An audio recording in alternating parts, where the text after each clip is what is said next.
drive your sister off. I had this picture in our beach. This little girl has figured out how to drive down the road. She'll take the first step. Oh, hey! I'm late. Oh, okay, sorry. Sorry, I got distracted. I was doing this project on sea urchins and yeah, but just wait till you see this book I found. I couldn't put it down. Okay.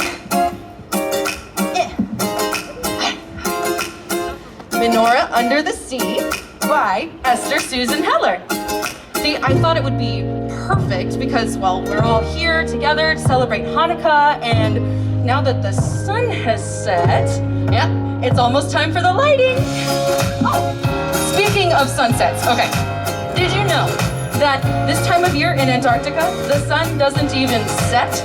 Yeah, it's daylight, 24 hours a... Wait a minute, let me just show you what I'm talking about. Okay. This whole Hanukkah journey begins with David Ginsburg, a marine biologist. He flew over 14 hours to get to, what is it called? I know it's in here somewhere. To get to, McMurdo Station in Antarctica, which is all the way down at the bottom of the world. Antarctica is 98% ice and is the windiest and, you guessed it, coldest continent in the world. It's also a place where researchers, like David, live for only months at a time. David was here in Antarctica, preparing to study the underwater animals that live in its frigid ocean, just as Hanukkah was beginning. It was the first night of Hanukkah when David got ready to dive. Could Hanukkah come to Antarctica, he wondered? It was so cold that the ice on the ground hadn't even melted. And not only that, during this time, in Antarctica, there is no night. See? How can you light a menorah when the sun is still shining, David thought. David and his diving buddy, Rob, pulled on their dry suits that stretched all the way from their toes to their necks. These would keep them warm and dry in the freezing water. Once they had on their air tanks and breathing masks, they grabbed their battery-powered flashlights and underwater cameras, and down they went. David swam lower and lower, spiraling down into the freezing water. The sea was dark. The surface was covered by thick blocks of ice, as tall as 4 people standing on one another's shoulders. The only light came from the diving hole and from David and Rob's flashlights. David shined his light toward a group of green, red, yellow, and pink sea urchins. As he began collecting them, he also saw sea cucumbers that looked like stalks of broccoli and starfish that looked like cookie cutters.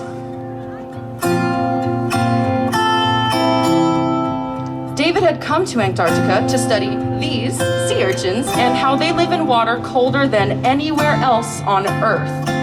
They crawl on rocks and ocean shelves, over underwater mountains, and on the floor of the sea. He continued collecting some of the urchins, but as he circled lower and lower, he started to think about home. Back home, everyone would be putting candles in their Hanukkah menorahs. His family and friends would be getting together to celebrate. David had brought his traveling menorah with candles, but it didn't feel like Hanukkah in Antarctica. Oh, this is my favorite part. Suddenly, underneath his face mask, David began to smile. He had an amazing idea, but he would have to hurry because it was almost time to go back up. David circled deeper until he reached a wide, flat shelf. He opened his collection bag and let a few sea urchins spill out. See? He gently placed them in stacks, carefully avoiding their little spikes. He made 8 pillars, one for each night of Hanukkah, for each night that the oil in the temple had burnt. Then he made a 9th one, the shamash, taller than all the others. And at the very top, he added sea stars.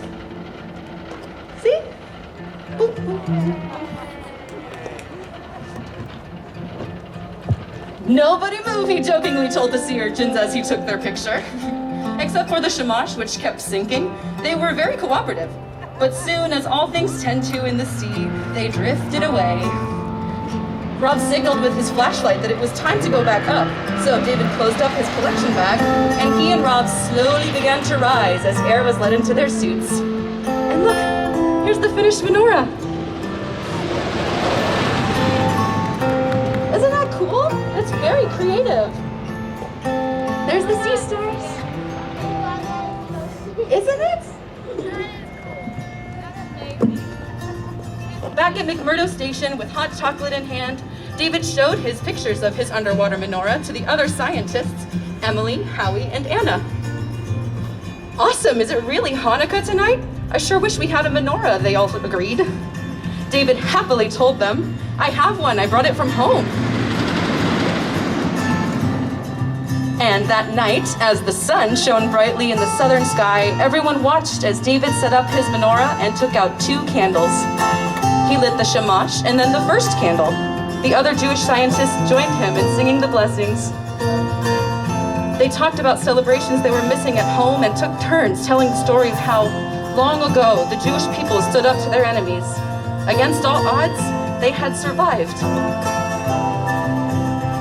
David didn't exactly know how the sea urchins managed to stay alive in the dark, freezing waters. He would keep studying them to find their secrets.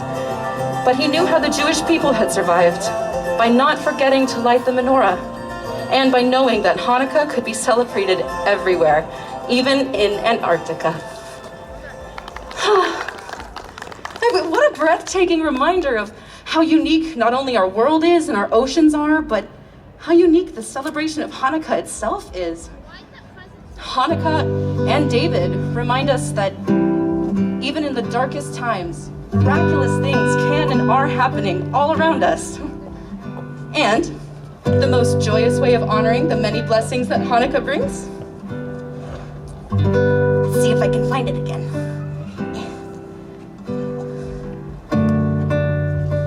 One more. There it is. The lighting of the menorah. And as we reflect upon this joyous and triumphant holiday, we hope you're reminded of the blissful and victorious flickers of hope. The flickers of hope and joy that Hanukkah and this new season can bring. Neli, neli, neli daki, Hanukkah neli adlik, Hanukkah neli adlik, Hanukkah shiri mashir, Hanukkah neli adlik, Hanukkah shiri mashir. I have a candle so bright.